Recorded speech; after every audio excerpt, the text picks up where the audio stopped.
Sobat NTV, Timnas Garuda akan bertandang ke markas pasukan Samurai Biru pada match day ke-10 Grup C kualifikasi Piala Dunia 2026. Meski bukan menjadi laga krusial lagi, tapi kedua tim sama-sama bertekad meraih 3 poin penuh. Bro, yes. Pertandingan berat sudah kita lewati, ya. Tapi pertandingan yang lebih berat akan kita hadapi. Kita harus berhadapan dengan Jepang yang menjadi pemuncak grup di grup C. Ini ya? Yes. Ini bukan Jepang, ini Kapten Tsubasa. Kapten Tsubasa. Jadi Kapten Tsubasa lawan, ini nomor 3 kalau nggak JIJS nih kayaknya nih. Kapten tim Indonesia. Kapten tim Indonesia, jadi ya Garuda tantang Samurai Biru. Ada yang menarik sebenarnya dari pertandingan ini karena memang sama-sama sudah tidak menentukan ya. Jepang sudah lolos ke putaran final, Indonesia sudah memastikan tempat di putaran keempat. Okay. Nanti selanjutnya bertanding melawan tim-tim lain dari grup lainnya. Sebelum kita ngomongin pertandingan nanti besok ya, besok sore. Kira-kira kalau misalnya Indonesia kan terkenal ya sama tifonya yang unik, kreatif, megah, besar, keren. Nah, kira-kira di Jepang akan seperti apa nih tifo? Iya, mungkin besok biasanya sih jarang tifo ya. Saya belum pernah melihat tifo yang ada di Jepang, tapi mereka itu memang supporternya koreonya bagus. Jadi supporter Jepang itu punya sebuah tradisi yang cukup baik dalam mensupport dalam bentuk performance. Dalam bentuk mereka koreo antara pemain-pemain supporter di dalam stadion, mereka melakukan gerakan yang sama atau menunjukkan sebuah atribut yang sama sehingga membentuk sebuah skate atau apalah gambar seperti itu. Dan yang pasti Jepang terkenal dengan kebersihannya. Setiap mereka bertanding, setelah bertanding mereka membersihkan semua sampah yang ada di stadion. Mereka ya.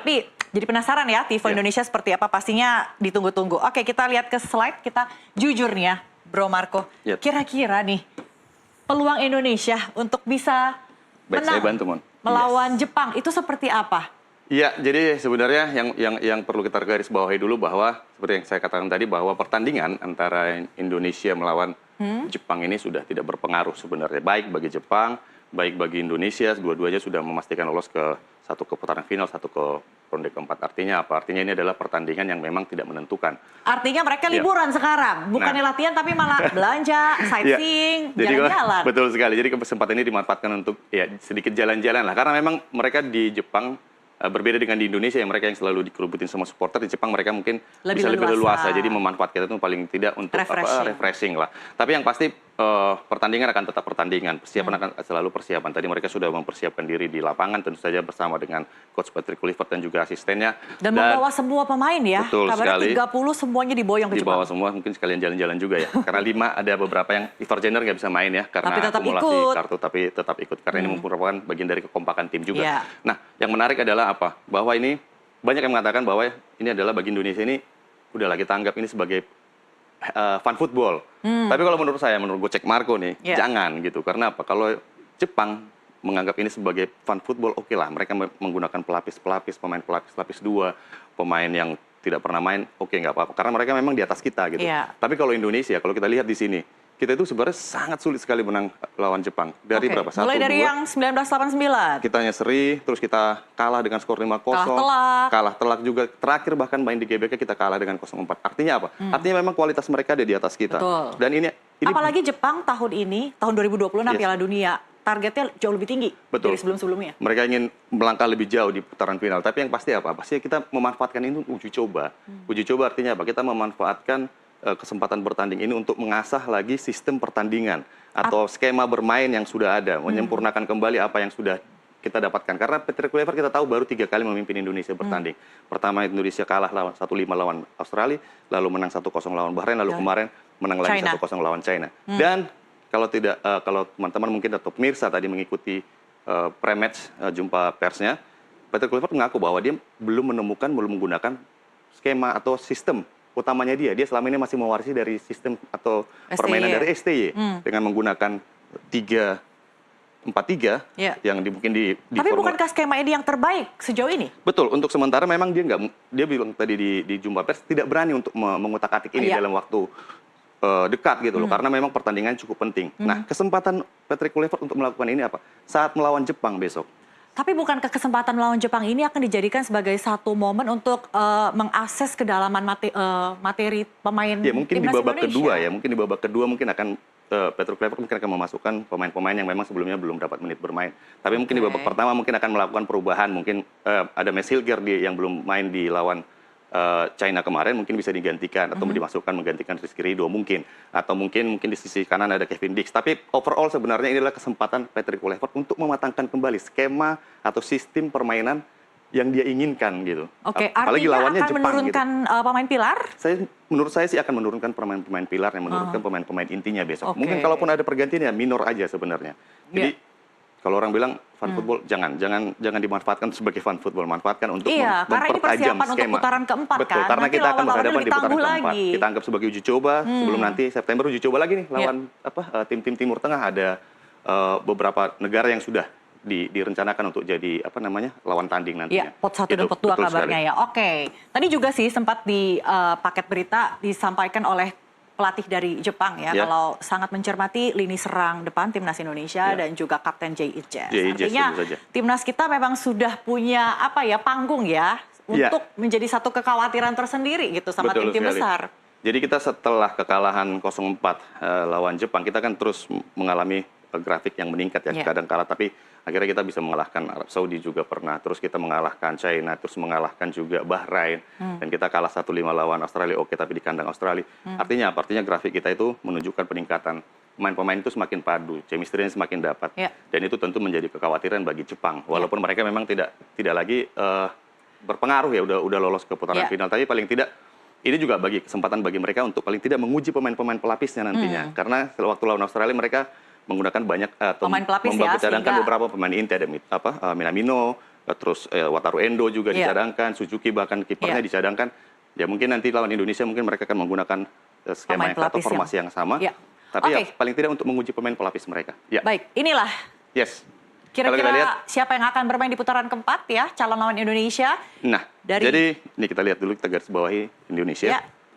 Indonesia ada di grup C, lolos bersama Arab Saudi. Ini yang keempat ya berarti Indonesia ya. Ya, ini kan sudah mereka pastikan 3-4 Arab Saudi, tapi besok masih akan bertanding terakhir kali kan, masih ada satu pertandingan lagi. Oke, dan di grup A kita lihat ada Uni Emirat Arab juga ada Qatar.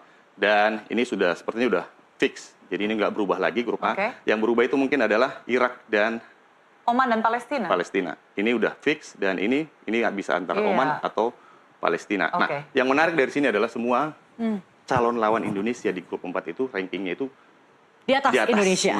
Berarti hanya Palestina yang boleh dikatakan dia kalau nggak salah 101. Jadi yang sisanya itu di bawah 100 semua. Di bawah 2 digit ya. Betul.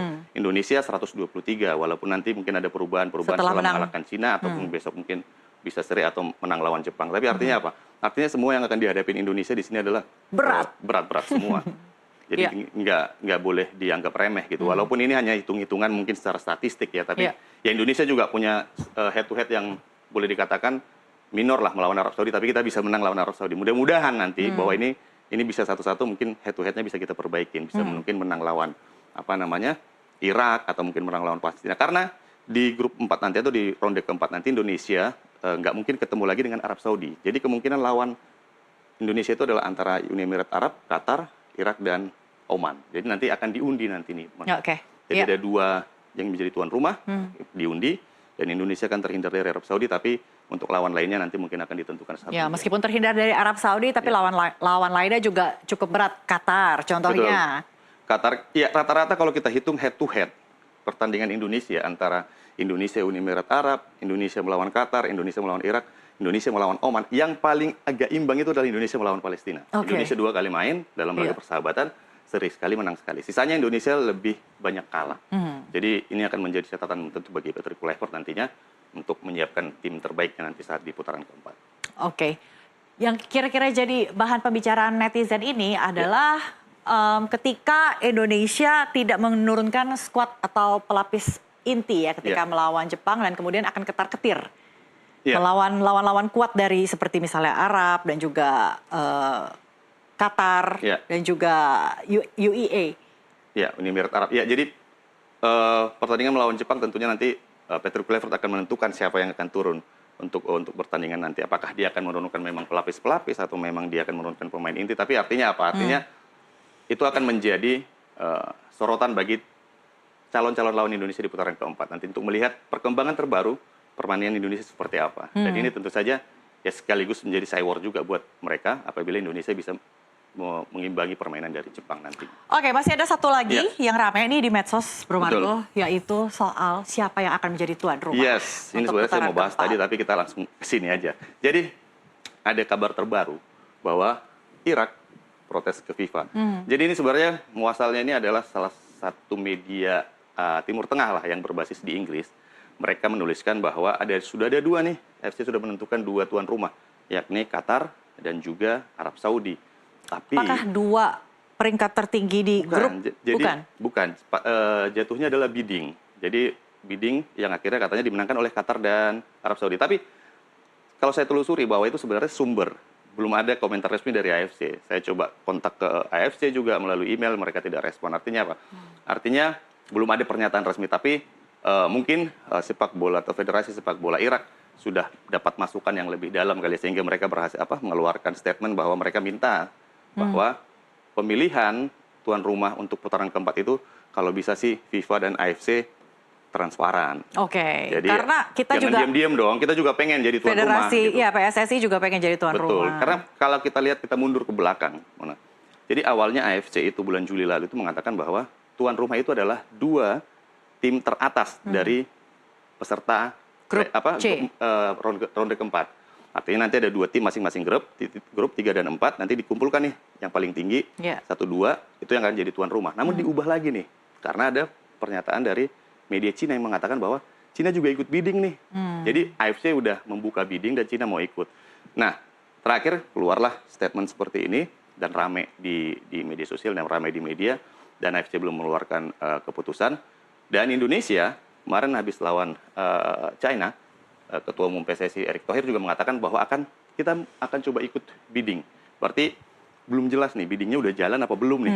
Nah, kalau mau ikut bidding berarti kan biddingnya belum nih. Nah, kalau Indonesia ikut bidding dan lolos, ini tentu akan menjadi keuntungan besar buat kita. Karena main di kandang sendiri itu jauh lebih baik daripada main di daerah tempat netral. Dan kita tahu apabila Arab Saudi dan Qatar benar-benar jadi tuan rumah, kita punya track record yang tidak mengenakan lawan tim-tim dari Timur Tengah. Pemain-pemain Timur Tengah karakter dan gaya bermain mereka yang dinilai tidak begitu bahwa sportif. Mereka seakan-akan didukung oleh AFC nih, yang memang pengurusnya banyak dari Timur Tengah. Oke.